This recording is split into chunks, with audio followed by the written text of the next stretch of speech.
Құрметті оқырман, каналыма міндетті түрде тіркеліп лайк басып комментарий жазыңыз. Балаңызға мына сөздерді айтудан сақ болыңыз. Жаман айтпай жақсы жоқ деген.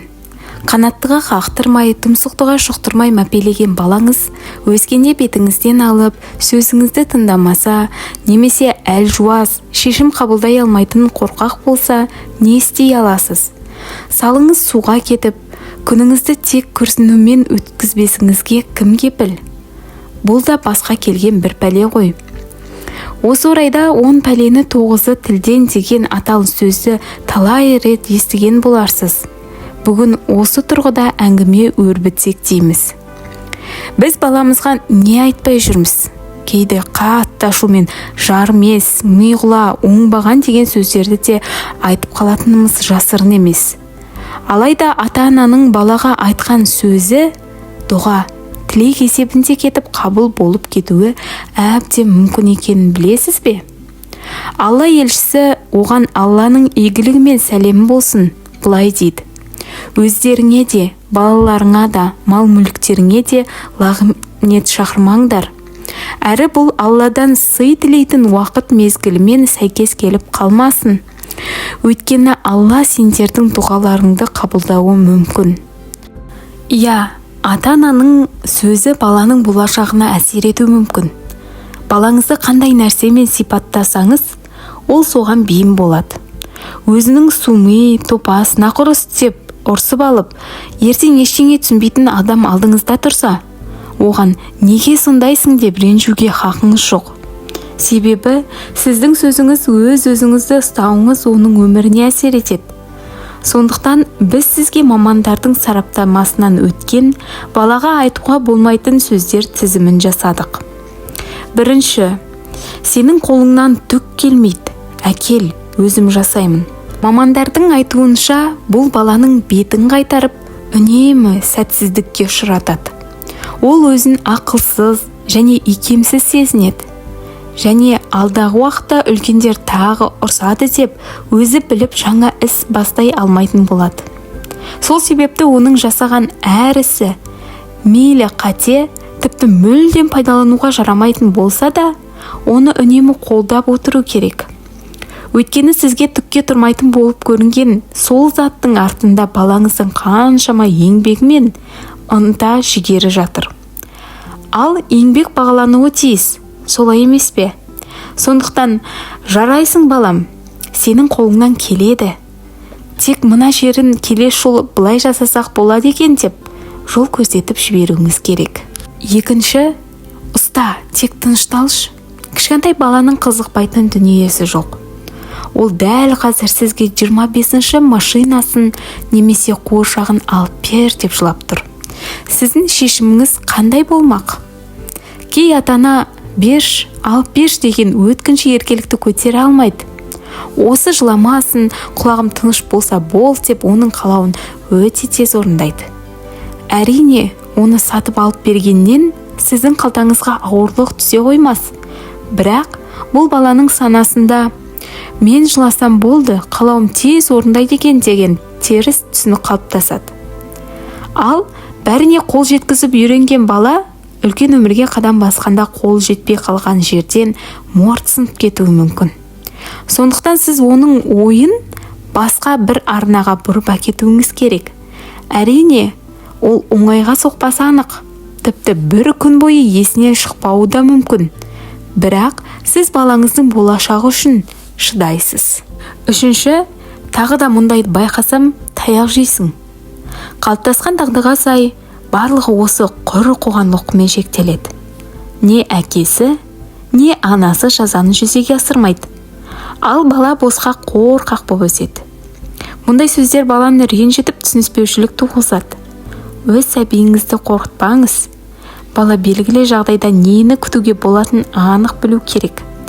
Ал үлкендердің кенеттен кейуі еш нәтиже бермейді. Кей мамандар баланы өзі түсінетін деңгейде шара қолданып тұрғанда дұрыс дейді. Бірақ бұл қол жұмсау деген сөз емес. Кейде балаңыздың өз қателігін түсінуіне қабақ түйіп, бір қарағаныңызда жеткілікті болуы мүмкін. Төртінші, мен саған дереу доғар дедім. Баламен бұлай дөрекі сөйлесуге болмайды. Бұл сіздің балаңыз ғой. Егер байқамай ашуыңызды көрсетсеңіз, кешірім сұраңыз. Бала өзін еш құқықсыз сезініп ренжиді. Сондықтан доғарудың орнына қарсы шығып, кішкентайлар жылап, жасөспірімдері үнсіз өз жайына кетіп тұйықталып қалады.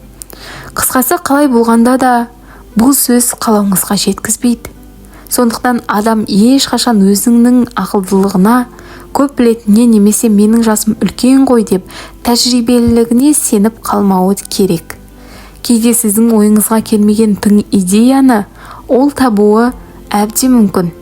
Жоғарыдағы сөздің орнына «Балам, сен бұл туралы не ойлайсың?» деп, оның да ойын біліңіз. Ақылы орынды болса іске асырарсыз. Ал өз ойыңызбен сәйкес келмей жатса, сабыр сақтап, аяғына дейін тыңдауыңыз керек. 5. Сен мынаны түсінуге тиіссің. Бала мұндай ақыл айтуды түсінбейді, сондықтан сізді тыңдамай, ойын басқаға ауыстырады. Ал бала сол сәтте беймаза, ренжулі не ашулы болса, сіздің сөздеріңіз тіпті қабылданбайды. Оның да адам екенін, белгілі бір уайым, ойлап жүрген өз мәселелері бар екен ұмытпаңыз. Сондықтан сіздің ең дұрыс деген ақылыңызды ол сол сәтте түсіне алмайды. 6. Балалар немесе қыздар бұлай жасамайды. Мұндайды жиі қайталайтын ата-ана балада белгілі бір стереотип қалыптастырады. Кейін ересек өмірде есейген жігіт өз сезімін, іс-әрекетін лайықсыз деп ойлайды. Ал қыздар өзін ерлерге арналған кәсіппен айналысамын, не ұқыпсызбын деп, үне бір нәрсеге көңілі толмай, өзін кінәлі сезініп жүреді. Сондықтан бұл ақылды жалпылама түрде емес, өз балаңыздың бойындағы қасиеттермен байланыстыра отырып айтыңыз. Балам, сенің бойында батылдық қасиет бар. Сондықтан мына ісің саған сай келмей жүрген сияқты. Сен одан гөрі мына салада бағыңды сынап көрсең қайтеді? Мен сенімен біргемін, әрдайым қолдаймын. 7. Бекерге уайым, қайғыға салынба. Мүмкін балаңыз үшін бұл бекер нәрсе емес шығар. Өзіңіздің балалық шағыңызды есіңізге түсіріңіз. Балаңыз машинасыз қалғаны үшін не шаршылардан жасалған үйшігі бұзылғаны үшін ашуланып ренжуі мүмкін. Оның кішкентай әлемінде дәл машина немесе үйшік ең маңызды нәрсе болар.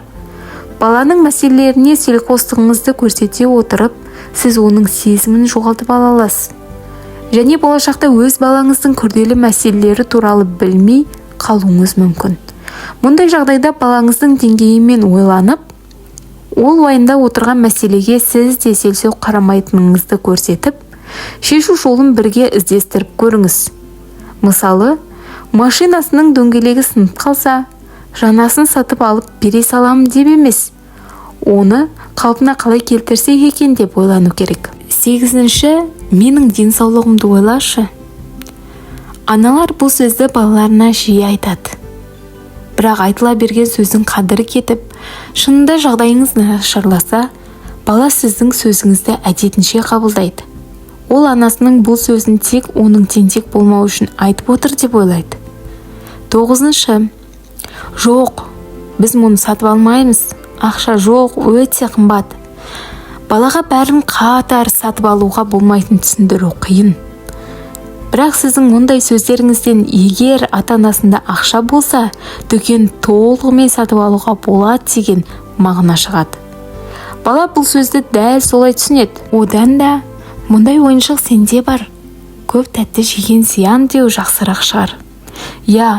Түсіндіру әрқашан қиын.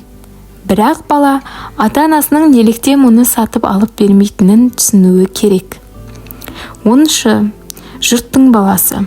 Біздің бір әдетіміз бар ғой. Баламыз тілімізді алмай, көңілімізді қалдырса, ана өзің секілді Сәлиманың баласын қараш, қандай ақылды. Ана Еркіннің ұлын қараш, жазу мажандай деп өзге балалармен салыстыра кетеміз. Жұрттың баласы шынымен де ақылды шығар. Бірақ ол біздің баламыз емес қой. Біздің баламыз алдымызда отыр. Және ең жаманы, не екенін білесіз бе? Мұндай сөздерді естіген балаңыз дәл қазір өзін ең ақылсыз, ең жаман балаға балап отыр.